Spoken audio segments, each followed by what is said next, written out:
네, 오늘부터 최장 열흘간의 연휴가 시작됐습니다. 긴 연휴로 인해서 기분이 들뜬 분들도 많이 계시겠지만 자칫 컨디션 조절을 잘못했다가는 심각한 명절 증후군에 시달릴 수도 있다고 하는데요. 네, 오늘 김경우 서울백병원 가정의학과 교수와 함께 연휴 동안 건강관리 방법을 자세히 살펴보도록 하겠습니다. 네, 안녕하세요. 어서 오십시오. 네, 안녕하세요. 네, 자 민족 대명절. 특히나 이제 뭐 역대 최장 10일간의 연휴이기 때문에 물론 뭐 해외 여행 가신 분도 계시겠지만 많은 분들이 뭐 가족들 만나서 벌써부터 좀 들떠 계신 분들이 많을 텐데요. 일단 그 명절이 마냥 즐거운 친구들도 있는 반면에 이게 또 마냥 즐겁지 않은 분들도 계시잖아요. 그렇죠? 네, 예. 맞습니다. 그래서 명절하게 되면 일단 좋죠. 일단 좋은데 여러 가지 이유로 또 좀 스트레스를 또 받으시는 분들이 네. 계시는데요. 뭐 그런 이유들 중엔 아무래도 뭐 준비할 게 너무 많다던가, 그렇죠. 그다음에 또 장시간 또 이제 스트레스 받아서 이동하시는 것도 스트레스일 수도 있고요.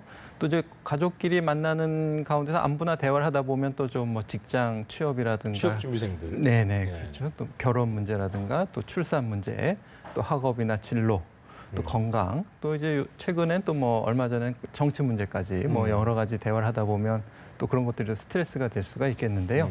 아무래도 이제 그런 분들 같은 경우에는 좀 물론 가족이라고 하게 되면은 네. 정서적으로 지원을 주고 또 이제 여러 가지 생활하는데 재충전하는 원동력이 될 수도 있지만 네. 그게 건강하지 않은 가족도 또 있으실 수도 있습니다. 또 이제 스트레스가 되고 네. 그래서 여러 가지 다양한 가족 문제나 또 위기를 가지고 계신 가족들은 평상시에 이제 전국적으로 설치 운영되는 뭐 건강가정지원센터 이런 걸 통해서 가족 문제나 위기 같은 걸 또 사회적으로 지원받을 수도 있겠고요. 이게 힘드신 분들은 짧을 때야 좀 며칠 견디면 되겠지 했지만 이게 10일 동안이니까 네, 더 네. 힘드시기도 하겠어요. 예. 맞습니다. 그리고 건강한 가족 하게 되면 어떤 적당한 결속력과 또 적당한 적응력이 필요하거든요. 너무 이렇게 얽매여 있는 것도 또 좀 스트레스가 될 수 네. 있고 또 너무 관계가 소원해도 또 문제가 될 수 있겠습니다. 네. 뭐 이렇게 정신적인 스트레스에서 그치는 게 아니라 이게 지나치다 보면 이제 신체적으로까지도 오지 않겠습니까? 그렇습니다. 어떤 증상들이 보통 나타나나요? 예, 맞습니다. 그리고 스트레스 반응하게 되면 일단은 초기에는 뭐 성격이 예민해지고 공격적이고 뭐 화를 잘 내신다던가 그런 반응도 있고 또 아무래도 스트레스 반응 시에는 우리 근육 긴장도가 올라가게 되는데 예. 그렇게 되면은 머리라든가 목, 어깨, 허리 이런 데 근육이 뭉치면서 또 통증으로 나타날 수도 있고요. 또 이제 밤에 잠이 잘 안 오거나 또 아니면 밤에 또 잠을 너무 많이 주무신다던가 또 아니면 뭐 소화가 안 되고 체하고 배가 아프고 그러니까 뭐 운동을 해서가 아니고 그 스트레스로도 근육 경직이 오는군요. 그렇습니다. 우리가 스트레스를 받게 되면은 어떤 위기 상황에 대응하기 위해서 근육 긴장도가 올라가게 되는데 그런 대표적인 근육이 우리 허리라든가 목, 어깨 이런 근육들이 되겠습니다. 그래서 장시간 이렇게 긴장도가 올라가게 되면은 그쪽에 근육에 통증이 오고 뭉치고 뻣뻣해지고 아프게 되지요. 근육을 쓰지 않아도. 그렇습니다. 그렇군요. 명절 되면 이제 가장 겁난다고 해야 되나요? 그러니까 뭐 즐거운 비명일 수도 있겠습니다만 음식이 워낙 많아가지고 이게 뭐 또 아침 먹으면은 좀 앉아 있다 보면 점심 먹어야 되고 이렇게 삼시세끼를 안 챙겨 먹다가 다 먹다 보니까 워낙 열량을 제가 예전인가 한번 해봤더니 몇천 칼로리 되는 것 같더라고요. 만약에 다 먹는다 쳤을 때. 그러니까 네. 이게 열량 한 끼 기준을 대충 좀 어떻게 봐야 돼요? 예, 맞습니다. 우리가 하루에 활동하시는데 필요한 칼로리, 열량만 드시면 되는데 성인 한 60kg 성인을 기준으로 하게 되면 이제 활동이 없으신 분들은 한 1,500에서 1,800칼로리, 예. 또 활동이 좀 있으신 분들은 한 2,000에서 한 2,400칼로리 정도, 그 정도만 드시면 되는데 말씀하신 것처럼 그 몇천 한 끼 칼로리 먹으면 그거 다 한 되지 끼에 않아요? 다 그렇게 드시는 경우도 있습니다. 네. 근데 평상시에 좀 드시지 않던 음식들일 수도 있고 또 말씀하신 명절 음식들이 같은 양인데 칼로리는 굉장히 높은 음식들이 많은데요. 대표적으로 이제 송편, 떡 이런 경우에는 대여섯 조각만 드셔도 한 300칼로리 이상 된다든가 아니면 전도 크기나 재료에 따라 다르겠지만 한 네 조각이면 한 300칼로리 넘는다든가 이렇기 때문에 부치다가 또 집어먹고 이런 게 있기 때문에 그렇죠. 네. 그렇게 세지 않는 그런 칼로리 섭취도 있으실 수 있겠고요. 그래서 이렇게 드시다 보면 이제 칼로리 과잉 섭취가 되실 수가 있겠고 이렇게 칼로리 과잉 섭취를 하시면 체중 증가뿐만 아니라 또 이제 기존에 어떤 만성 질환을 가지신 분들, 특히 이제 당뇨병 있으신 분들 같은 경우에는 또 우리 명절 음식 중에 단 것도 많이 있죠. 뭐 많죠. 식혜라든가, 식혜도 그렇고요. 네, 한과라든가 또 송편에 또 설탕이 들어가 있는 경우도 있고 그런 경우에 또 혈당이 너무 올라간다든가 또 아니면 이제 나트륨이 또 이제 많이 들어간 음식들이 또 있을 수 있습니다. 짜지는 않더라도 국물 같은 경우에 이제 국물을 많이 드시게 되면 나트륨 섭취가 많아지시는데 고혈압이 있으신 분들은 나트륨 때문에 혈압이 올라가실 수가 있고 기존에 뭐 심장이 안 좋다던가 콩팥이 안 좋은 분들 이런 분들도 잘 부으실 수가 있기 때문에 명절 연휴 가운데는 이제 그 음식도 조심하셔야 되지만 또 이제 혈당기라든가 그런 거 자가증 잘 챙기겠네요. 혈압됐으면 한번 모니터링하시고 그렇군요. 체중도 좀 잘 재보시는 네. 게 좋겠습니다. 지금 간단하게 좀 얘기해 주셨지만 건강하게 먹는 방법을 아무래도 좀 의식을 하면서 먹어야 될 것 그렇죠. 같은데 뭐 좋은 팁이 있으면 어떤 게 있을까요? 안 먹을 수 없잖아요. 그렇죠. 예. 네, 맛있게 잘 드셔야죠. 네. 그래서 아무래도 음식을 만드실 때 어떤 재료라든가 조리 방법에서도 좀 팁을 생각해 볼 수가 있겠는데요. 예를 들면 이제 재료에서 이제 너무 지나치게 설탕이라든가 정제된 탄수화물을 많이 사용하시게 되면 칼로리가 상대적으로 높아지기 때문에 섬유소가 많은 통곡물이나 잡곡을 좀 활용하시는 것이 좋겠고요. 또 이제 조리 과정에서 기름을 이제 많이 사용하시는데 기름을 사용하신 이유가 뭐 프라이팬에 이제 붙지 않게 하기 위해서 하신다면은 요즘은 또 이제 저렴한 또 잘 붙지 않는 좋은 프라이팬이 있으니까 뭐 그런 걸 좀 이용해서 기름을 덜 사용해서 하신다던가 아니면 아예 굽거나 튀기지 말고 찌거나 삶아서 드시는 그런 조리법을 택하시는 것이 좋겠고요. 또 음식의 종류도 중요한데 또 양도 중요합니다. 그래서 칼로리가 높아도 사실 조금만 드시면 괜찮을 수도 있기 때문에 양을 적게 드시는 방법. 그래서 내가 많이 먹는 것보다 가족끼리 좀 나눠 먹는다. 그리고 지금 안 먹고 좀 뭐 냉동실에 넣어놨다 나중에 먹는다던가 아니면 처음에 준비할 때부터 소량을 준비하신다던가 이렇게 해서 또 적게 드시는 것이 또 필요하시겠습니다. 우리네 어머님들이 소량으로 준비하시는 게 많지 않기 때문에 기본적으로 먹긴 먹지만 뭐 천천히 먹고 오래 씹어 먹고 입에서 소화를 다 시켜 넘기면은 훨씬 낫다는 그런 얘기 들은 적이 있거든요. 맞습니다. 그러니까 네. 식중독이나 배탈 위험에 좀 벗어나기 위해서는 어떤 뭐 섭취 방법이 필요한가 이런 부분도 좀 짚어주시면 좋을 것 같아요. 예, 이제 식중독하게 되면 우리가 이제 음식이나 물에 이제 유해한 화학 성분이라든가 또 아니면 곰팡이균이나 세균이 이제 예. 오염되면서 부패하면서 만들어낸 독성 물질을 우리가 먹으면서 배가 아프고 토하고 설사하고 이런 증상이 나타나는 건데요. 아무래도 이제 재료의 선택이라든가 조리 또 이제 만들고 나서 보관 방법에 따라서 식중독이 또 생길 수도 있겠고요. 물론 이제 단체 음식이나 여름에 비해서는 지금 좀 덜하긴 하겠지만 그래도 이제 남은 음식을 보관하실 때는 냉장실을 너무 믿지 마시고 이제 가급적이면 이제 빨리 드시거나 아니면 냉동실에 넣었다가 드실 때 해동 과정에서도 또 부패할 수 있기 때문에 그렇군요. 해동하시고 바로 드신다던가 하시는 것이 필요하시겠고요. 식중독 증상이 생기면 대부분 뭐 가벼운 식중독은 저절로 호전이 되지만 또 간혹 이제 이런 복통이 다른 원인, 예를 들면 뭐 맹장염이라든가 췌장염이라든가 뭐 담석이라든가 뭐 요로결석이라든가 또 아니면 뭐 심장병이라든가 혈관 질환 때문에 또 배가 아프신 경우도 있기 때문에 실제로 이렇게 그 명절 끝나고 나면 그런 분들이 좀 느나요?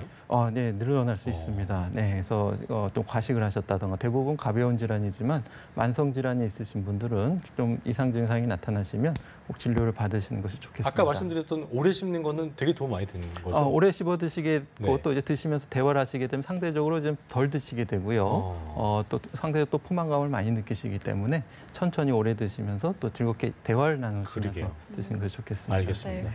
자, 이렇게 다양한 음식을 만들기도 하고 손님을 치르다 보면은 피로도 쌓이고 몸살이 그렇죠. 걸리는 경우가 많잖아요. 그럴 때 저희가 이제 일반적으로는 뭐 파스를 붙인다던가 그렇죠. 뭐 찜질을 예. 한다거나 이렇게 좀 대증요법으로 좀 하는 경우가 있는데 사실 완벽하게 좀 치유를 하려면 어떤 방법을 취하는 게 좋을까요? 네, 아무래도 이제 근본적으로 이제 일하시는 양이라든가 강도를 좀 줄여서 예방하시는 것이 가장 좋겠고요. 이런 근골격계 통증은 아무래도 이제 불편한 자세라든가 또 이제 해당 근육을 이제 과사용하고 이제 반복 사용하시면서 이제 통증이 오시게 되는데요.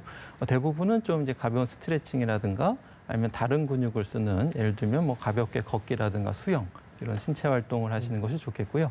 통증이 좀 심하신 경우에는 이제 아무래도 좀 병의원을 방문하셔서 어떤 약물이라든가 물리치료라든가 주사제 같은 도움을 받으시는 것이 좋겠고요.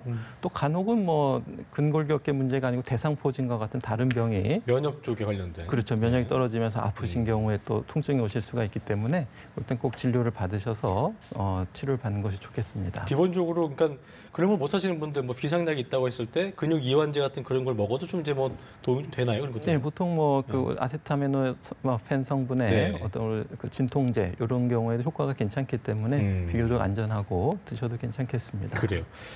그 병원 얘기하셨는데요. 그 연휴다 보니까 문을 닫는 병원들이 많고 더위다 약국도 또 닫는 경우가 많이 있어서 응급 상황이 발생했다 싶을 때 의료기관 도움 받으려면 어떤 식으로 좀 연락 주는 게 좋을까요? 네, 보건복지부에서 일단 뭐 홈페이지를 통해서 안내가 되기도 하고 요즘은 이제 스마트폰 어플리케이션으로 보건복지부에서 이제 응급의료에 관한 어떤 의원이라든가 약국 현황이 또 어플리케이션을 사용하실 수도 있겠고요. 네. 또 우리가 전화로 이제 119라든가 129 이제 보건복지부 콜센터 129. 129, 119 네. 둘 다 가능합니다. 그래서 전화로 또 문의하시는 방법도 있겠습니다. 알겠습니다. 자, 그리고 장거리 운전을 하시는 분들은 예. 또 여기에 대해서 운전 피로를 푸는 방법도 저희가 좀 알아야 될 것 같은데요. 네, 맞습니다. 이제 장거리 운전, 특히 이제 뭐 연휴 때 여러 가지 졸음 운전이라든가 교통사고가 많은데, 경찰청에서 이제 최근 3년간 추석 연휴 때 교통사고들을 분석해 봤더니 평균 하루에 10분 정도가 교통사고로 사망하신다는 분석도 있을 정도로 교통사고를 특히 연휴 때? 그렇습니다. 조심하셔야 되겠는데요. 특히 이제 졸음이 잘 오시는 경우에는 아무래도 말씀하신 장시간 운전이 네. 위험할 수가 있겠고, 또 우리가 이제 콧물이 나고 뭐 피부가 가렵거나 또 감기 때문에 먹는 어떤 항히스타민제 성분 약 때문에 또 졸리신 경우가 있겠습니다. 그래서 멀미약이라든가 종합감기약 이런 것들은 졸음이 유발되지 않는지 확인하시는 것이 필요하시겠고요. 또 이제 어떤 분들 비만하시거나 또 목이 짧고 굵다거나 이런 분들은 이제 코골이가 심하면서 수면 무호흡증이 또 있는 분들이 있습니다. 이런 분들은 평상시에 낮에 굉장히 졸림이 심한 분들이 있는데 이런 분들은 이제 평상시 그 수면 무호흡증에 대해서도 좀 적극적으로 치료받고 관리하시는 것이 필요하시겠고요. 또 이제 또 장기간 운전하실 때 이제 졸릴 때는 좀 휴게소에 중간중간 이게 한 2시간 정도 지나면 그다음부터 굉장히 위험하다면서요? 상황에 따라서는 또 졸음이 더 심해지실 수가 있기 때문에 좀 일정을 여유 있게 잡으시고 또 휴게소에 좀 중간중간 쉬시면서 좀 졸릴 땐 좀 주무시고 가시는 것이 필요하겠습니다. 요즘 뭐 또 졸음 쉼터도 많이 있기 때문에 중간중간 꼭 쉬면서 위험하지 않게 하시는 게 중요할 것 같고요. 이게 이번에 아까 그 공항 사진 보신지 모르겠지만 공항에 뭐 해외 여행객들이 엄청나게 지금 몰리고 있는 상황인 건데 이게 보니까 우리하고 시차 같은 곳을 갔다 오면 상관이 없는데 이제 뭐 길게는 뭐 대여섯 시간, 10시간 넘게 시차가 나는 곳에 일주일 넘게 갔다 오다 보면 이 적응이 또 힘들잖아요. 그러니까 네. 이런 때 좀 어떻게 맞춰서 거기 가서도 한국 시차에 맞춰서 행동을 해야 될지 그러니까 그것도 궁금할 것 같아요. 어떻게 해야 될지 좀 네, 맞습니다. 알려주시면. 이제 해외 여행이 많아지시면서 여러 가지 건강 문제, 일반적인 뭐 식중독이라든가 또 현지에서 어떤 풍토병, 감염성 질환 이런 위험도 많고요. 또 흔하게 이제 돌아와서나 현지에서 어떤 시차 문제, 시차 적응 문제가 이제 또 많이 어려움을 겪으시는 건데 아무래도 이제 현지 시간과 또 내가 가지고 있는 생체 시간이 맞지 않아서 이제 생기시는 건데요. 일단은 가장 중요한 거는 좀 귀국하실 때 좀 여유 있게 돌아오셔서 좀 생체 시간이 좀 적응할 수 있는 시간을 가지시는 것이 좋겠고요. 가급적이면은 우리가 좀 약간 게으르게 적응하는 것이 편합니다. 게으르게 적응한다. 예, 약간 늦게 일어나고 늦게 주무시고 그렇게 적응하시면 약간 일찍 깨고 일찍 주무시는 것보다는 그것이 좀 편합니다. 그래요. 그리고 우리 생체 리듬은 우리가 어떤 빛과 어둠에 굉장히 조절을 많이 영향을 받기 때문에 낮 시간대는 가급적 빛을 노출하고 또 우리가 신체 활동이나 사회 활동도 우리 각성에 굉장히 영향을 많이 주기 때문에 낮 시간대는 정상적으로 활동을 하시고요. 정 졸리시면 짧게 주무시는 것도 괜찮은데 짧게. 너무 주무시면 또 밤에 또 잠이 안 오시기 때문에 네. 예, 적절한 실체 활동을 유지하시는 것이 필요하겠습니다. 그래요. 네. 알겠습니다. 이 꼭 해외여행객이 아니더라도 이번에 연휴가 워낙 길다 보니까 생체 리듬이 깨져서 연휴 이후에 적응을 힘들어하는 어떻게 분 해야 많죠. 되는가 벌써부터 예. 걱정하시는 분들도 계시더라고요. 이런 분들은 또 어떻게 생활을 하면 좋을까요? 예, 맞습니다. 여러 가지 이유로 명절이 지나고 나서 좀 피곤하고 무기력하신 분들이 많은데요. 이제 말씀하신 것처럼 연휴 기간 좀 생체 리듬이 좀 안 맞아서 그런 경우가 많기 때문에 가급적이면 연휴 시간에 할 일이 없더라고 하더라도 좀 이렇게 미리 아침에 일어나서 할 일을 좀 계획하셔서 미리 좀 만드는 그렇죠. 거. 네, 정상적인 활동을 유지하시는 것이 좋겠고요. 또 어떤 분들은 연휴가 또 너무 좋아가지고 일상으로 돌아오니까 좀 우울해하신다던가 아니면 또 지출이 많아서 이제 카드비 걱정을 하신다던가 여러 이유로 그러실 수가 있겠는데요.